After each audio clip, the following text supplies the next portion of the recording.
Hello, and welcome to Message in the Middle with Marianne. We all know that life is hard, right?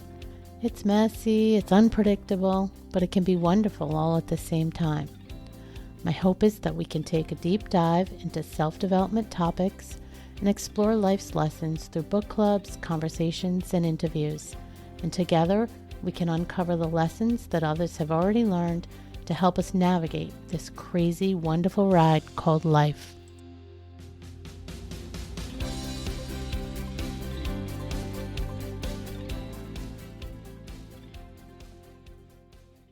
Hello and welcome to Message in the Middle with Marianne. Today I have Kris Ashley with me. Kris is a coach, author, and speaker who has spent the past 2 decades immersed in research, spiritual teachings, and best practices tied to topics like mindset, forgiveness, and the law of attraction. And she shared those insights in her book, Change Your Mind to Change Your Reality.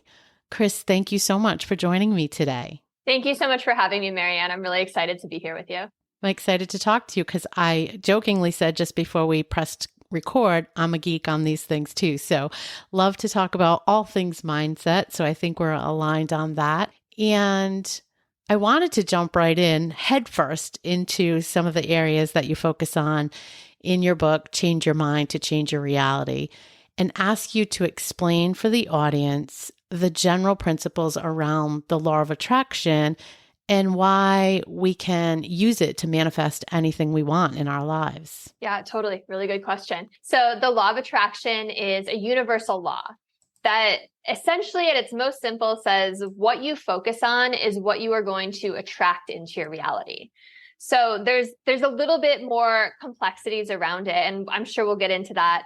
But, unfortunately, in our modern society, so many people focus on what they don't want rather than what they do want. So when people are focusing on their fears, their doubts, their worries, their insecurities, their aches and pains, they are actually helping to call more of that into their life. And I know that can be a really frustrating thing to hear, but the cool thing about it is it's backed up by neuroscience. It's backed up by quantum physics. So a lot of people think it's just woo-woo and out there, but this is actually science-backed, and they've proven that this is true. So it's powerful stuff. I think the feature of the brain and the example that I like to talk about the most that ties into this is the reticular activating system, RAS, right? And it's when your mind has this filter. I'm sure you know about this, but to remind the audience, your mind has this filter, and the more you're thinking about a specific thing, the more you'll see of that thing, which kind of lines up with this. And the example that I like to give of the RAS at work is when you're going to buy a car and you're researching a certain car. For me, it definitely played out with Toyota Highlanders, real life. At one point, we were going to buy one. I never noticed them on the road before. Suddenly, I'm going to buy one. They're everywhere. You cannot look, but you're seeing one, 5 minutes between. I think it's such a fascinating concept and so easy to portray in that type of example. Another really good one, Mel Robbins tells people to look for hearts. Look for hearts everywhere you go, and you'll find, suddenly when you're looking for them, you'll find lots of things like a rock or a leaf or whatever. You'll see hearts everywhere. But I think to your point, if you look for it, it will come. So let's elaborate on that a little bit. And how do you see that play out in people trying to sort of attract a change in their life? Is it merely just thinking about that thing? Is there actions that you would suggest people take towards that thing? Yeah, totally. And I loved your car example. The same thing just happened with me with a Bronco. My husband and I had to order this car 2 years ago, and we were told they were hard to find. And of course, everywhere I look, there's a freaking Bronco, right? Like I thought these cars were hard to come by. But yeah, no, your question's really important because so many people treat the law of attraction or the universe like it's just this genie in a bottle, right? Where you can just tell it what you want and then just like sit back, kick your feet up and just wait for it to come to you. And like I said before, there's a little bit more complexity around it. So it all starts with your belief system, which creates your thoughts, which create your emotions. And emotions are really the key to the law of attraction because they put us on a certain frequency. And we can't attract our dream life from the same frequency of the life we have now. So I like to think of it like changing the channel on a TV, right? If you're watching Animal Planet and you want to watch History Channel, you can hope and pray for History Channel all you want, but until you actually pick up the remote control and change the channel, you're going to keep getting Animal Planet. So emotions tune us into that higher frequency. So if you're not feeling the emotions of it, if you're not imagining and feeling what it would be like to have that thing already, right? That's where gratitude's so important, because if you can feel gratitude for something you don't even have yet, it tricks the universe, right? The universe and your mind don't know the difference between you pretending and you actually having something. Which on the reverse side is why it's so, I don't know if dangerous is the right word, but it's something that people need to be aware of, that if you've gone through something traumatic or you're thinking about something negative, every time you think about that thing, your body feels the same emotions that you felt during it, creates the same chemistry in your body, and you're literally reliving that experience over and over and over again. And I mean, I can go into all the science behind it if you want, but you can quite literally make yourself sick. You can make yourself sick or you can make yourself heal. And the other part about it is, in addition to using emotions, is taking action. Because when we take action, when we get clear on our vision and then we take action steps towards it, it just puts the universe into accelerated motion. It starts this tidal wave, and then the universe just picks it up and carries it from there. So a little bit more complex than just thinking, but it's really easy to train yourself to do these things. I really love the example of the remote control, because you can think all day long you want to watch something else, but if you don't take that action to make the channel switch, nothing's going to happen. So yeah, it's a really good point. Yeah, exactly. So let's switch gears a little bit. I want to talk about a related topic. As you start changing that channel and looking at things a little bit differently, I think we can take a different perspective. And I think that can be true for how we sort of trick the universe with the law of attraction, but also how do we use that to help us let go of limiting beliefs or past experiences, trauma, whatever, that tend to hold us back? How do we sort of flip that script? What's a good way to look at that and to train ourselves to build a practice around seeking alternative perspectives? I love that you brought us there, because changing your perspective, changing your mind is at the heart of all of this. Because there are a million different realities out there, and you can choose to see any one of them, right? You know, that's why eyewitness testimonies are so unreliable, right? 10 people can witness the same event and see it from 10 different perspectives. So there's actually this teaching story I like to share, and I actually haven't shared it on any of the podcasts.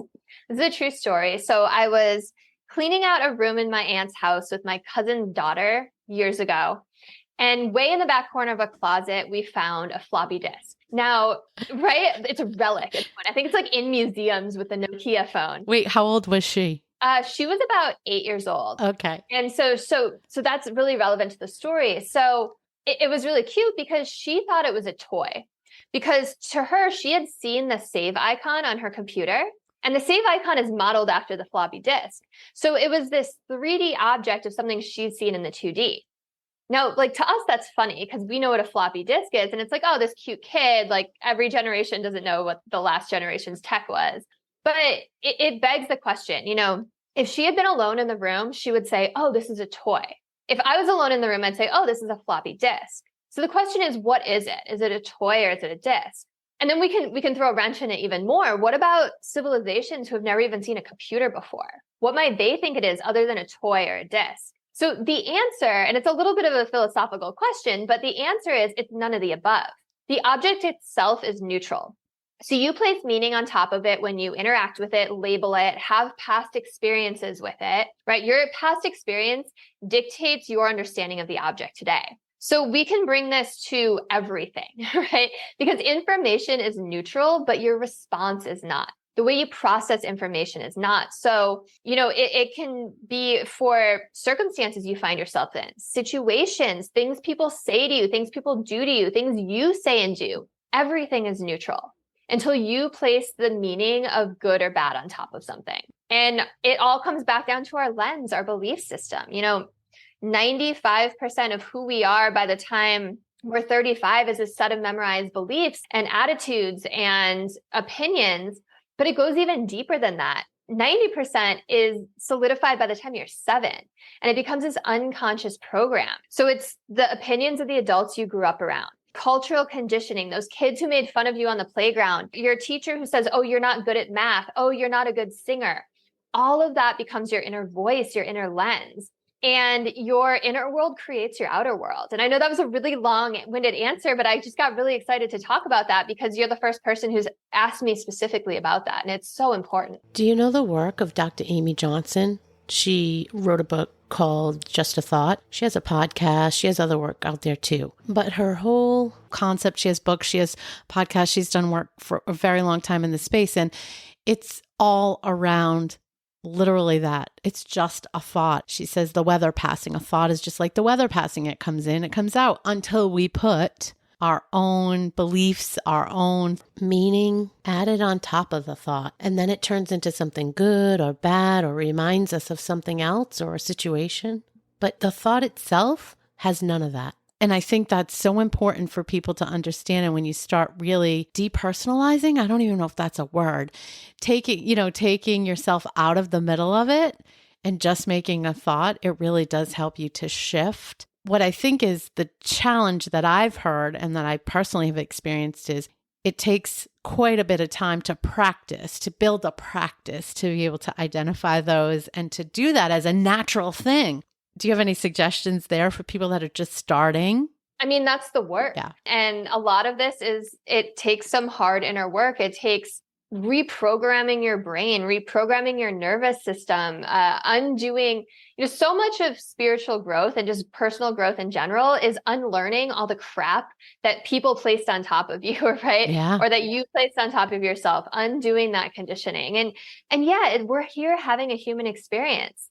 I was just talking to someone about this the other day. It's like, they're like, oh, I get so angry sometimes and it makes me feel guilty that because I'm like on this spiritual path. And it's like, welcome to being a human. Right. Like you're gonna take steps and you're gonna figure out how to release that. And then you're gonna slip back. Yeah. And then you're gonna figure out how to, and it's like each step progressively gets you there, but we're all doing the best we can. And I think being aware of it in the beginning, and there's tons of exercises in my book too, but yeah, just having a little grace with yourself too. Yeah. Awareness seems to be with all of these, right? That's where people can start, is just becoming aware of the condition. Because then you can take a pause and make a conscious decision about how you go forward versus sort of that autopilot that we're all used to operating under. Yeah. So I want to get your thoughts on ego, getting out from our own egos. I think I've talked to some friends, I've talked to other people in this community that I have. I think that's something that people struggle with sometimes as far as it being a driver, ego sitting in the driving seat of their life, having them continue to chase things or talk for them. So my two questions are, do you have any experience or thoughts around identifying when the ego is sort of in charge, driving, and ways to really move away from that? What a big question. So I think anytime, as far as trying to identify when it's ego versus you, I think anytime that you're feeling fear, you're placing judgment on top of someone else, you're placing blame, there's resentment, there's anxiety, any of these emotions that don't feel so good, that's ego. And when you're in that place of flow, when you're living your passion, when you're living your purpose, when you're feeling in the moment, when you're feeling joyful, when you're feeling love, when you're feeling compassion, that's your higher self filtering through, right? That's that more vertical aspect of you versus the horizontal ego. So I think that's kind of a good way to determine. And, so many people talk about ego like this is this bad thing that we need to get rid of, but it does play a purpose, right? I don't want anyone to hate their egos because it's really great when there's an oncoming car at making you step out of the way, right? Because what ego wants to do is it wants to protect you. It wants to keep you safe. And it does that because it thinks that you are only a body. And when you're only a body, you are at the mercy of the world, right? A gunman can come into the movie theater you're in. Being alone in a parking garage, someone could attack you. Anytime you step foot on a plane, natural disasters, there's a million ways for a body to just instantly be wiped out of existence, right? And so ego thinks this and it thinks, okay, I want to keep this body safe. And the best way to do that is to not leave your comfort zone. So it tries to talk you into ways that you don't want to go do that thing because that's scary, right? And then your brain tries to validate that fear.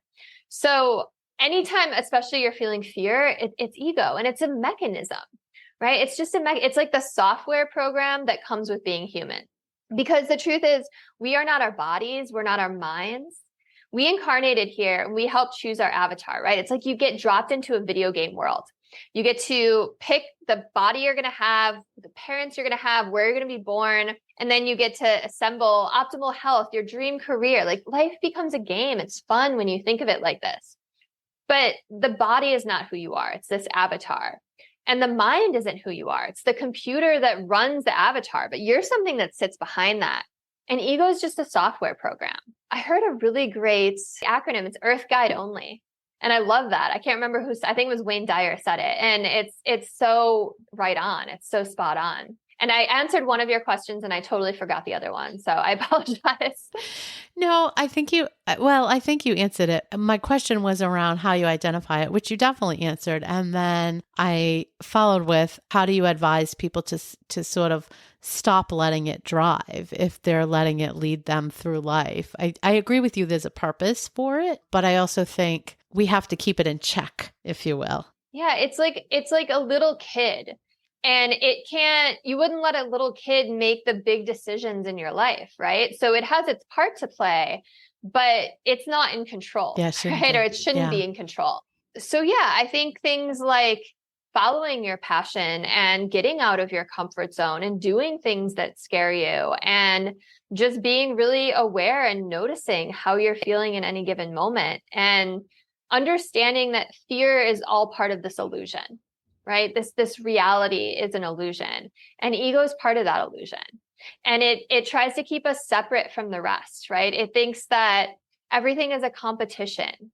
It feels jealous. It sees things in black and white. But the truth is, we're all connected. We're all parts of the same. We come from the same thing. We go back to the same thing. And people outside of you look separate, but everyone is a reflection of you. So I think it's really understanding all of that too. And it's all part of the work. Yeah. It's all part of the same. Let's talk a little bit for a minute about forgiveness. Yeah. So this can be heavy, but it also can be light. Yeah. It can certainly lighten the load, right? Our inner load. But I think all of us go through, listen, the premise of my whole show is that life is messy and it's complicated and we all go through stuff. And we all have this baggage as we travel through this life of ours. And many times that comes with some type of contention through the years, and there may be some bad feelings somewhere. And I know that you sort of have a talk track around why forgiveness is so important in a transformational journey. And I'd love to hear your thoughts on that. Yeah, it's so important, because, and you started off asking about the law of attraction, and there are certain things that can block us from manifesting the life we want.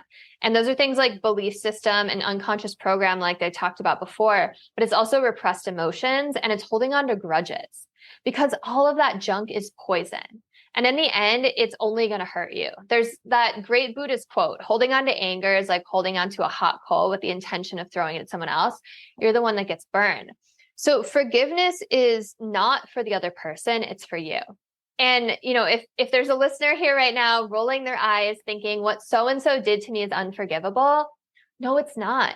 Because everything is forgivable. Because again, it's not about the other person, it's about you. And this isn't about excusing anyone's behavior. It's about letting go of the anger you're holding on to, the resentment, maybe the guilt, the shame, the sadness, the heartbreak, whatever it is, because that's going to seep into your manifesting. It's going to be the lens through which you view the world. And it can make you sick. It can cause disease, and it's only going to hurt you in the long run. So I have another teaching story if you like those. Yeah, go ahead. So the one I like to use for this is, imagine that you are sitting in your living room and you hear this meowing coming from outside. So you go out to investigate. Way off in the corner of your yard, you see this scrawny black and white cat. And you think, oh, I love kitties. I'm going to go pet that kitty. So you go over, and as you go to pet the kitty, it arches its back and it hisses at you and it swats at you. So what does your mind immediately say? That's an evil kitty. That's a mean kitty. That cat's kind of an asshole, right? But if you stay and you look at that cat and you really see that cat, you might notice its leg is bleeding. And you start to think, okay, this animal has been injured. And then if you keep seeing that cat, you keep staying, you might hear these little mews. And if you peek over, you'll see 4 tiny baby kittens with their eyes still closed. And suddenly your perspective shifts to one of empathy, concern, compassion. And you can do the same with the people in your life, because when people are lashing out at you, they are coming from a place of their own pain and their own fear. And oftentimes people aren't purposely trying to create chaos and havoc in your life, right? They're not trying to hurt you. They're thinking about themselves. There's this amazing poem I love called On the Day You Read This by Lane Thomas. And there's this great quote in there. No one's really judging you when you walk into a room. And all they really want to know is if you're judging them. And the same goes for this. Everyone is just so concerned with their own survival and their own trauma responses. But all you're thinking about is how it affects you. So often we just see that tip of the iceberg, and there's so much more going on underneath. That story was a great example of how all of it plays together, because what you talked about is changing your perspective, looking at things differently so that you can understand where someone else is coming from, get to forgiveness, probably, potentially, hopefully, and taking your ego out of it, because take yourself out of the middle of the story. That cat wasn't about being mad at you or coming after you, really. It was about protecting its children. They're all connected. They're all connected. It was a great story. Yeah, absolutely. And, we tend to see the people who have hurt us, or we perceive to have hurt us, as monsters, right? Yeah. Because it's easier for us to see them that way. It's easier for us to hate them that way. So we run everything they've ever said and done through this imaginary filter, and we only see them as evil. We twist everything. But again, about changing your perspective, if you can learn to see them as beings you appreciate, as teachers, it will completely change your life. Because when someone is your teacher, you are always growing, you're always learning. And you can decide that what that person did wasn't evil, right? You can decide that you weren't affected by it. You can decide that maybe there was a misunderstanding, or that you learned and grew from the situation. So you always have another choice. There's always another choice available to you. Always another choice, and always another perspective that we can take. I love it. So let me ask you, so you're doing this tour, kind of talking to everybody about these concepts in your book, and you've been studying for a couple of decades on all this stuff. What surprises you? In terms of what people say, or in terms? I guess just in general in this space. I mean, what do you see or what do you hear that just surprises you about any of it? That's a really interesting question. People tend to find me as a last resort because they've worked with other coaches, or they've read books, or they've watched documentaries on the law of attraction. And they think like, oh, I'm just thinking positive. I'm saying my affirmations. I'm creating a vision board, but things aren't happening. And that's why it's so important to look at it as that big picture. You have to clear away the things that are blocking you from it. So again, repressed emotions, forgiveness, all of that unconscious programming. So I don't know if that's necessary. It was something that surprised me in the beginning, but I just think that there can be a lot of false information out there, because there still is work, right? This is still work. You have to do the inner work, and it can be uncomfortable sometimes, and it can be frustrating sometimes, and you can slip back sometimes, but it's also part of this beautiful experience that we're having that we call life, right? Yeah, I think there's no end to it, right? If somebody really wants to start on this transformational journey, and it is a journey, I don't think there's a start and an end. Well, there may be a start, but there's not an end. And I think people tend to think, when will I be done? Like, what's the thing that'll tell me I'm done, right? And there isn't a done. I mean, hopefully there's not a done, because when you're done, you stop trying to better yourself. And so I think that's one of the things that still surprises me. And I think getting comfortable in the uncomfortable is probably one of the most difficult concepts for people. That still surprises me that it's so hard, but it is hard. It is hard for us to break out of the patterns of what we're used to, and really embrace that uncomfortableness of going into the unknown. Yeah. And the other thing, just to piggyback off of what you're saying, is life keeps happening, right? Just because you're spiritual, or you're more awakened, or whatever it is you are, you're still going to have adversities. You're still going to have challenges, but it better prepares you for those. It can give you tools to help you navigate that dark storm cloud. And eventually you might even get to the point where you welcome these challenges, right? Because you know that on the other side of them is massive, massive growth. But it's not like you do this work and then all of a sudden it's rainbows and butterflies. Yeah. We're still, Yes. yeah.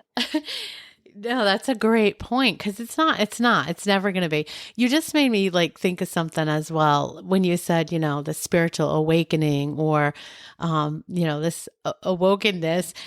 I think sometimes people shy away from those terms as well. What I've found, especially in this middle-aged group where my focus is that for many of us, it's really more about, and you hit it on in the beginning, the folks that listen to me regularly will laugh when I say this, but I continue to say we're in this period of unlearning. And again, you said it as well. And it doesn't have to have this big fancy name that kind of scares people out or gets associated with this woo-woo stuff. It's just this point in our lives where we say, where am I? How did I get here? What is what does between now and dead look like for me? And what do I want it to look like? And it's doing the work to progress those thoughts and to sort of change any directions that you want to change. But I think sometimes the words that we use, I do it too. I said transformational journey to you. I think that can scare people. And it doesn't have to be that. It's just this whole thing of just getting to know ourselves better and leaning back into who we really want to be. Yeah, I love that. And it's also reinventing yourself, right? And knowing that you don't have to be your past. Yes. Right? The things you've been through, your education level, your experience, the people you've known, like none of that dictates where you go in the future unless you allow it to. Yeah. So important. Such a good message. So this has been fantastic. And I usually give people an opportunity as we wind up to remind the audience of anything that didn't get said, we didn't touch on, any parting words, anything you want to put out there? Yeah, definitely.